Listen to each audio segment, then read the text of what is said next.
Cette seconde vidéo, consacrée à la basilique Saint-Pierre de Rome, aura pour thème principal l'apport de Michel-Ange dans sa reconstruction.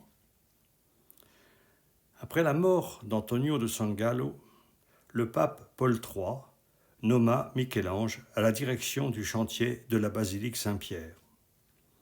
Celui-ci dut accepter, mais il émit une condition préalable en exigeant que le projet qu'il élaborera devra être pris en compte sans aucune restriction, y compris pour les démolitions qu'il pourrait être amené à effectuer.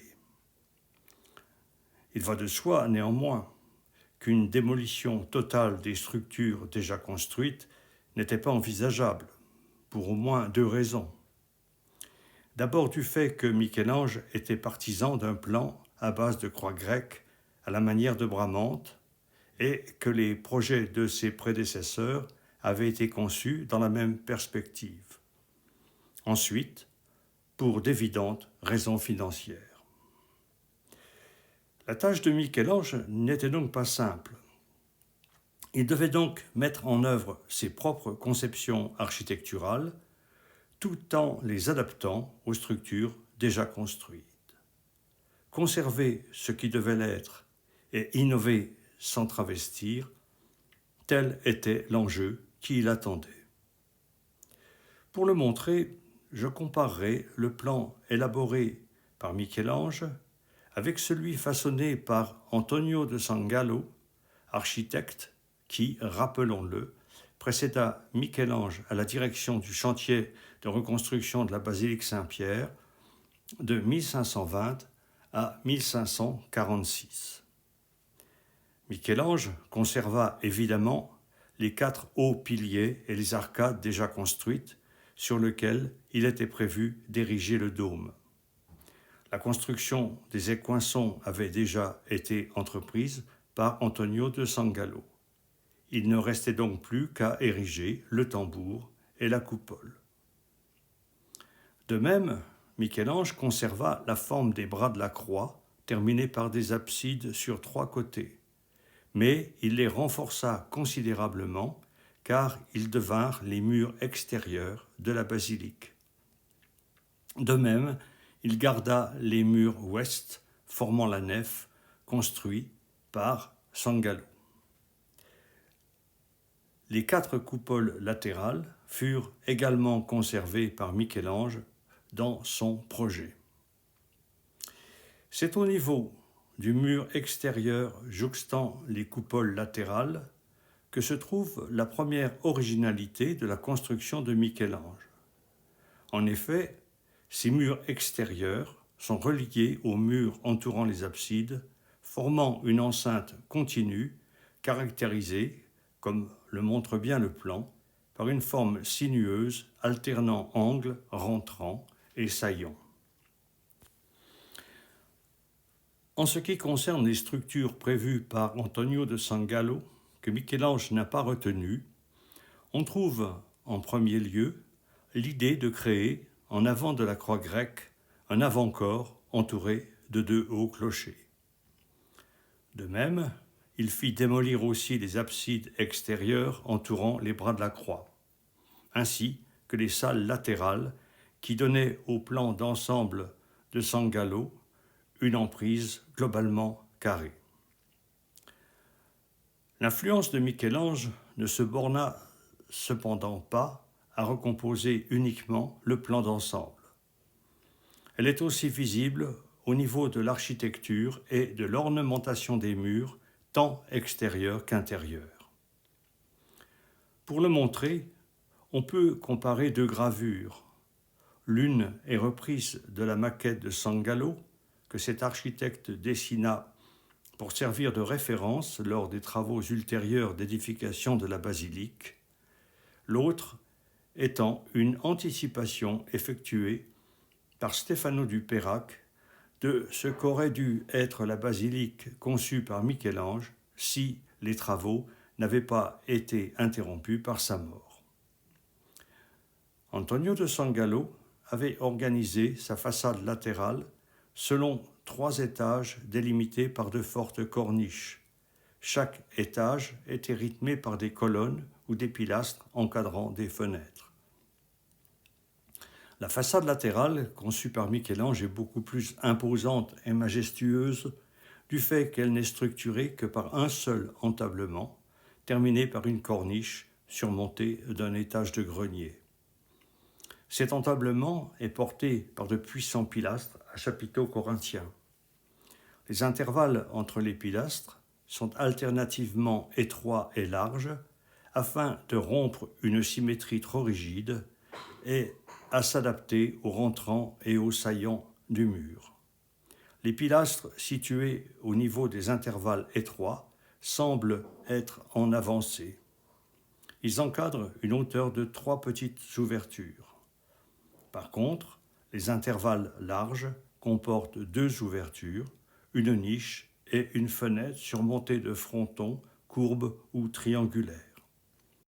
Au niveau de l'organisation spatiale intérieure, Michel-Ange a considérablement épuré les plans de ses prédécesseurs en prévoyant un agencement en 2 formes imbriquées.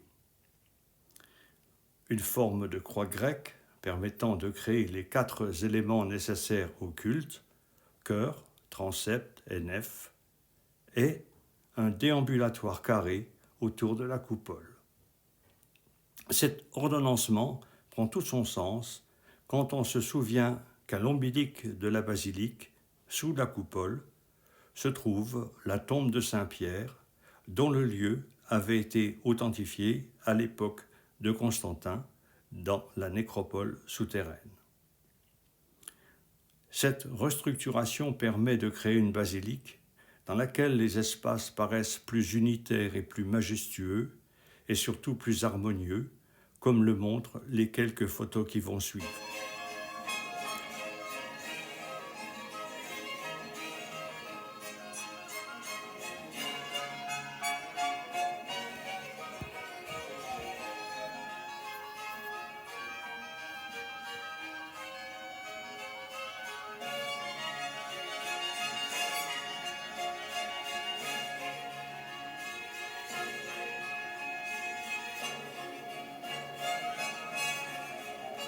Les murs étant en voie d'achèvement, il ne restait plus à Michel-Ange qu'à construire le tambour portant la coupole.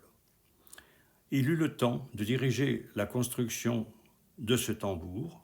Par contre, ce furent ses successeurs qui élevèrent la coupole en appliquant les directives prévues par Michel-Ange. On possède un plan dessiné de sa main représentant son projet pour le dôme. Alors qu'Antonio de Sangallo avait prévu un double tambour, Michel-Ange n'en décida qu'un seul, ponctué de colonnes géminées construites en avancée par rapport au mur. Au-dessus d'un entablement orné de guirlandes florales, des consoles devaient porter des statues. Le dessin montre que Michel-Ange avait prévu d'éclairer le dôme au moyen d'oculus à l'imitation du dôme de Brunelleschi à Florence. Lors de la construction effective du tambour, on constate que Michel-Ange avait changé d'avis. C'est ce que montre cette gravure qui révèle l'aspect du tambour peu après la mort de l'artiste. Celui-ci comporte des fenêtres rectangulaires surmontées de frontons. En ce qui concerne la coupole, Michel-Ange pouvait s'inspirer soit de celle du Panthéon, soit de celle de Filippo Brunelleschi pour la cathédrale de Florence. Lors de l'érection de la coupole de la cathédrale de Florence, Brunelleschi avait opté intuitivement pour une technique que l'on qualifiera plus tard de chaînette inversée. Au lieu de peser sur les murs latéraux, comme dans le cas de la coupole du Panthéon, avec le risque d'écartement des murs, la coupole de Florence est une forme stable, ne pesant verticalement que sur les murs porteurs. Le dessin montre que Michel-Ange opta pour une coupole ovoïde du même type que celle de Florence. Michel-Ange projeta aussi d'adopter une technique également utilisée par Filippo Brunelleschi, celle de la double coque, avec un mur intérieur de la coupole et une coque extérieure plus haute permettant de protéger la coque intérieure et de porter la lanterne terminale. Le but de ce système étant évidemment d'alléger la structure d'ensemble. Après la mort de Michel-Ange en 1564, il s'écoula plus de 20 ans avant que les travaux ne reprennent au niveau de la coupole. On dispose de nombreuses gravures montrant l'aspect d'ensemble de la basilique à cette époque. Sur cette première photo, datant de 1571, on aperçoit le tambour de la coupole de la nouvelle basilique, encadré de ses deux absides. En avant de cette coupole subsiste l'antique basilique constantinienne, dont la façade est précédée d'un portique. Cette façade donne sur l'atrium. Une façade composée de bâtiments hétéroclites donnant sur une petite place complète l'aspect d'ensemble de la basilique de l'époque. La seconde gravure date de 1575. Ce jour-là, la place est noire de monde. Tous ont sans doute les yeux fixés sur le premier étage du bâtiment à 3 niveaux d'arcade, car là se trouve le pape, venu sans doute bénir la foule. Cette troisième gravure, datant aussi de 1575, montre les gens assemblés dans l'atrium. Ils assistent à une procession se dirigeant vers la basilique. Cette procession se termine par le passage du pape assis sur la sedia gestatoria. Cette gravure montre, s'il en était besoin, que la basilique était alors toujours utilisée pour le culte. En 1585 est élu au pontificat un homme énergique qui prend le nom de Sixte V. L'année suivant son élection, il décide le transfert de l'obélisque au pied duquel l'apôtre Pierre aurait été crucifié de son antique localisation jusqu'à la place Saint-Pierre. Il charge l'architecte Carlo Fontana de présider à ce transfert. Il faudra 37 jours, 160 chevaux, reliés à 40 cabestans et 900 hommes pour parcourir les 300 mètres séparant les deux lieux. Ce fut un exploit quand on sait que l'obélisque pesait aux environs de 760 tonnes. En 1588, Sixte V demanda aux architectes Giacomo della Porta et Domenico Fontana de terminer la coupole de la basilique. Il ne fallut que 2 ans pour clore les travaux. Celle-ci fut réalisée selon les plans de Michel-Ange, comme le montre la comparaison entre la gravure de Stefano du Perrac et la réalisation de Giacomo della Porte. Il existe cependant une différence entre les deux réalisations. La coupole de Giacomo della Porte est plus haute que celle de Michel-Ange. Cette différence s'explique aisément par le fait qu'il fallut augmenter la stabilité du dôme en rectifiant la courbe parabolique de la coupole. Della Porta construisit aussi 2 des 4 coupoles latérales dont le rôle est devenu purement décoratif. L'implication du pape Sixte V dans la construction de la coupole est bien montrée dans l'inscription située sur le rebord de la coque intérieure. La coupole fut entièrement décorée dans les années qui suivirent.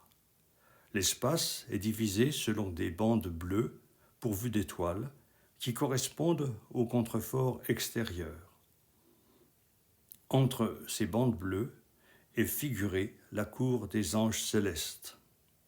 En contrebas sont représentés le Christ, Marie Saint Jean-Baptiste, Saint Paul et les 12 apôtres. À la base du tambour est écrit en latin la phrase « Tu es Pierre, et sur cette pierre je bâtirai mon église », tirée de l'évangile de saint Matthieu. Enfin, les écoinçons en mosaïque représentent les 4 évangélistes. Il resterait, si on avait voulu respecter le plan de Michel-Ange, construire la façade ouest qu'il avait prévue. Mais les temps avaient changé. La croix grecque n'était plus conforme aux conceptions mises en avant par la contre-réforme catholique. En conséquence, le pape Paul V demanda à Carlo Maderno de construire, en avant de l'église conçue par Michel-Ange, une nouvelle nef permettant de créer une croix latine. L'apport architectural de Carlo Maderno dans l'édification de la basilique Saint-Pierre sera l'objet de ma prochaine vidéo.